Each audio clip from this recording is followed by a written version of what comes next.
आंदोलन जे आम्ही पंढरपूरला केलं होतं त्या आंदोलनामध्ये शेतकऱ्यांना सरकारने जो शब्द दिला, दुर्दैव असं तो शब्द सरकारने आतापर्यंत पाळलेला नाही।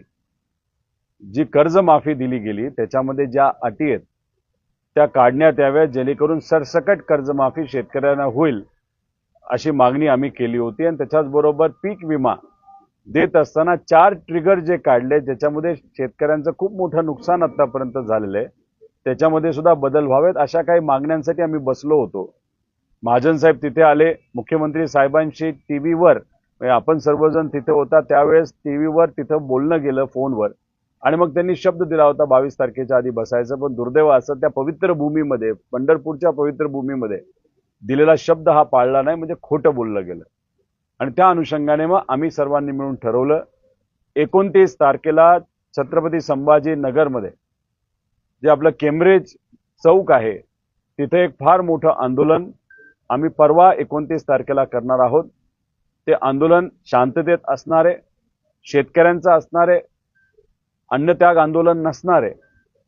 तिथं काही नेते येऊन शेतकऱ्यांशी बोलतील व शेतकरी त्यांची भूमिका मांडतील, पण त्यावेळेस मुंबईमध्ये अधिवेशन सुरू असणार आहे आणि आंदोलनाच्या माध्यमातून अधिवेशनामध्ये असणाऱ्या आमच्या नेत्यांच्या मदतीने सरकारशी आम्ही बोलू, चर्चा करू, नाही तर डायरेक्ट चर्चा करू, पण आमच्या मागण्या शेतकऱ्यांच्या वतीने मान्यच झाल्या पाहिजे असं आमचं मागणं आहे। आणि जर आमचं आंदोलन दडपण्याचा प्रयत्न केला तर तिथल्या तिथं आम्ही निर्णय घेऊ जेल भरो आंदोलनाचा। त्यामुळे कृपा करून सरकारला सांगायचे, तुम्ही एकदा खोटं बोलला, आता परत तुम्ही खोटंही बोलू नका, डायरेक्ट निर्णय आमच्या शेतकऱ्यांच्या हिताचा तुम्ही द्या अशी विनंती आज इथं करतो।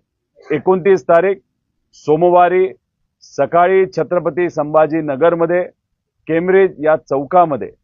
त्यामुळे संबंध महाराष्ट्रातल्या शेतकऱ्यांना मला सांगायचे, हा लढा तुमच्यासाठी आहे, तुमच्यासाठी आज आम्ही सर्वजण रस्त्यावर उतरलो आहोत। त्यामुळे मोठ्या संख्येने तुम्ही तिथं यावं अशी आपल्याला विनंती आहे।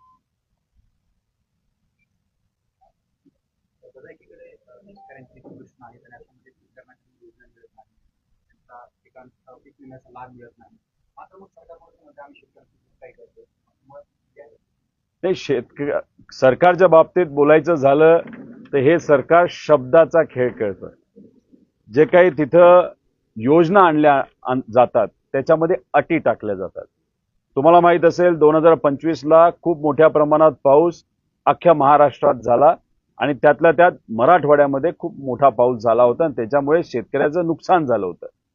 देवेंद्र फडणवीस साहेबांनी घोषणा केली होती 31,000 कोटी रुपयाची मदत, पण मिळाले किती शेतकऱ्याला?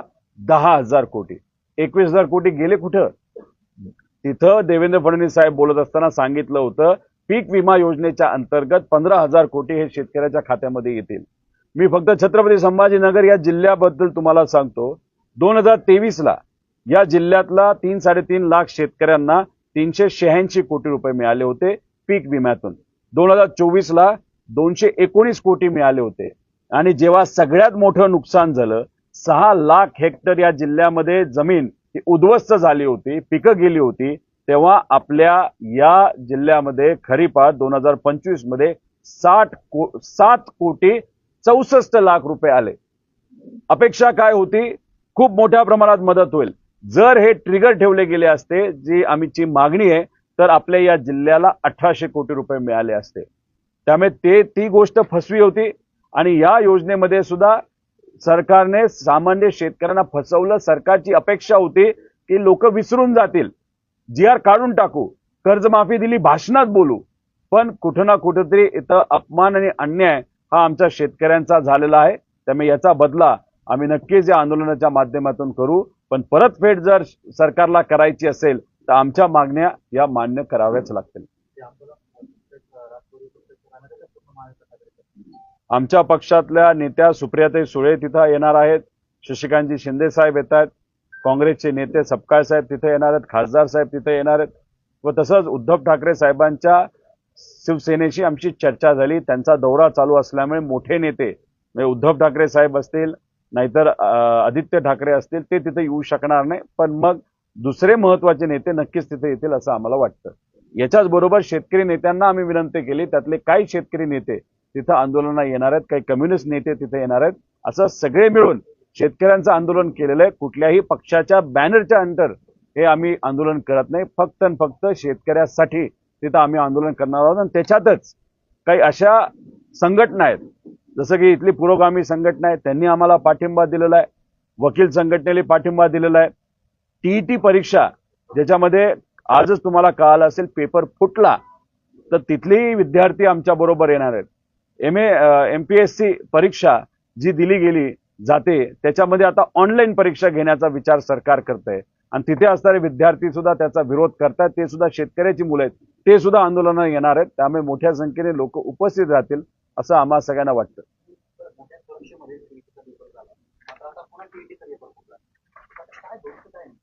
मला सरकारला विनंती करायची आहे की ज्या पद्धतीने तुम्ही परीक्षा कधी होणार आहे ती डेट डिक्लेअर करता, रिझल्ट निकाल कधी लागणार आहे ती डेट डिक्लेअर करता, तर या सरकारला मला विनंती करायची पेपर कधी फुटणार याची डेट तुम्ही डिक्लेअर करा.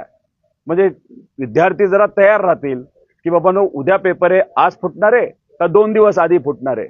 म्हणजे जे सरकार पार्टी फोडून सत्तेत आलेलं आहे त्यांना फोडाफोडीशिवाय दुसरं काहीच दिसत नाही असं आम्हाला वाटतं. दुर्दैव असं नीटचा पेपर फोडला 2024ला सुद्धा, 2026ला सुद्धा 26 लाख विद्यार्थी त्या परीक्षेसाठी बसतात. गरीब परिवारातले 22 विद्यार्थ्यांनी आत्महत्या केली. आणि आता टीईटीचा पेपर तो सुद्धा महाराष्ट्रातून, म्हणजे नीटचा पेपर महाराष्ट्रातून फुटला, टीईटीचा पेपर महाराष्ट्रातून फुटला. या टीईटी परीक्षेसाठी 6.5 लाख विद्यार्थी बसतात. आणि मग त्या मुलांनी काय करायचं? फी देऊन शिकलेले असतात, वाट बघत असतात, मेंटल प्रेशर येतं. त्यामुळे नक्कीच हायर टेक्निकल एज्युकेशनचे जे मंत्री आहेत त्यांनी तिथं राजीनामा दिला गेला पाहिजे अशी आमची इथं मागणी आहे. चंद्रकांत दादांच्या विभागाच्या अंतर्गत हा विषय तिथं येतो आणि जो कोणी जबाबदार असेल त्याच्यावर कारवाई होणं तितकंच महत्वाचं आहे.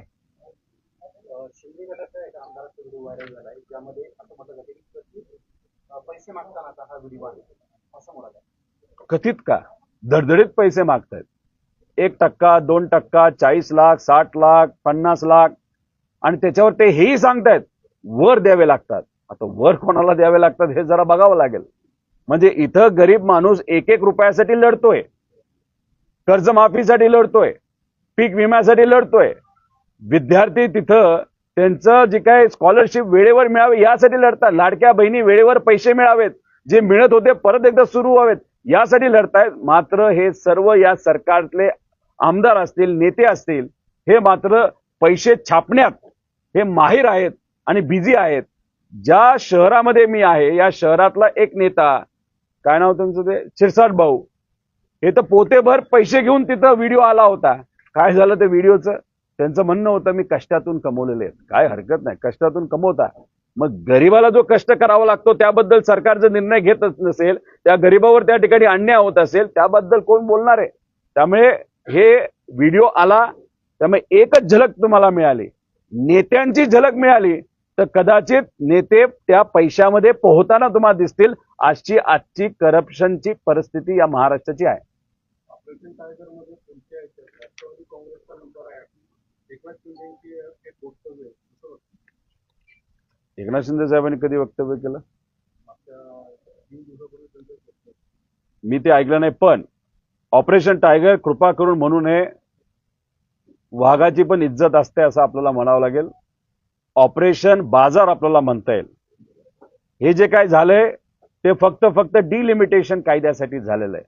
जसे वॉर्ड फोडतो आपण ग्रामपंचायतचे आणि महानगरपालिकेचे नाही नगर परिषद, तसं यांना खासदारकीचे जे कॉन्स्टिट्युएन्सीज असतात, मतदारसंघ असतात, ते त्यांना फोडायचे आणि आमदारकीचे फोडायचे. 29 त्यांना आत्ताच्या खासदारांच्या संख्येवर अवघड वाटायला लागले. त्यांना किती लोक पाहिजे? 68 अतिरिक्त खासदार लागणार होते. त्यातले 20 खासदार टीएमसी कडनं मिळाले, 6 खासदार हे उद्धव ठाकरे साहेबांच्या शिवसेनेकडनं त्यांनी फोडले. आता राहिलेले जे 40 खासदार आहेत त्यांना मिळतील असं वाटत नाही. त्यामुळे ऑपरेशन किती करण्याचा प्रयत्न केला, किती चिरपाड खेळली, तरी त्यातून काही निघेल असं वाटत नाही. आमचा पक्ष फुटत नाही आणि दुसराही कुठला पक्ष फुटेल असं आम्हाला तरी वाटत नाही. महाराष्ट्र सरकारने समृद्धी महामार्गाची वेबसाईट जी आहे ती हॅक केली आहे, तर याकडे भ्रष्टाचारच नाही ना. आता हॅक का केली हे बघावं लागेल. म्हणजे ह्यांना साधी वेबसाईट सुद्धा मेंटेन करता येत नाही. म्हणजे समृद्धी महामार्गामध्ये किती कोटीचा भ्रष्टाचार झाला हे आधी आम्ही बोलून दाखवलेलं आहे. अधिकाऱ्यांनी 3-3 हजार कोटी रुपये खाल्लेत हे पुराव्यासकट आम्ही दिलेलं आहे. पण दुर्दैवाने त्याच्यामध्ये कारवाई कुठलीच झाली नाही. आता रस्ता मेंटेन करता येत नाही. रस्त्यावर गेल्यानंतर तुम्ही जर ब्रिजच्या इथं आला तर गाडी उडी मारते अशी परिस्थिती आहे. मध्ये क्रॅक गेलेत हेही आपण तिथं बघितलेलं आहे. आणि मग अशी परिस्थिती रस्त्याची असताना साधी वेबसाईट मेंटेन करता येत नाही. ही आहे आजच्या या महाराष्ट्राची परिस्थिती. आणि ज्या पद्धतीने समृद्धी महामार्गामध्ये भ्रष्टाचार झाला त्याच्यापेक्षा कितीतरी पटीने जास्त भ्रष्टाचार हा शक्तीपीठ मार्गामध्ये होतोय. आणि त्यातून जो पैसा येईल तो दुर्दैवाने राजकारणासाठी हे सरकार आणि हे नेते वापरतील हे माहिती असल्यामुळे शेतकऱ्यांचा विरोध असताना सुद्धा हा रस्ता दुर्दैवाने त्या ठिकाणी लादला जातोय. महाराष्ट्र सरकार ने किसानों को 36,585 करोड़ रुपए की कृषि कर्ज माफी योजना की घोषणा की, क्या बोलेंगे? सिर्फ पेपर पे की है, भाषण के लिए की है. आपने अगर उनका जीआर पढ़ा उसमें जो कंडीशन है वो पढ़े तो उसमें से ऐसा अंदाज आ रहा है 36,000 करोड़ की ये योजना पेपर पे दिख रही है, लेकिन असलियत में 11,000 से 12,000 के आगे पैसा लोग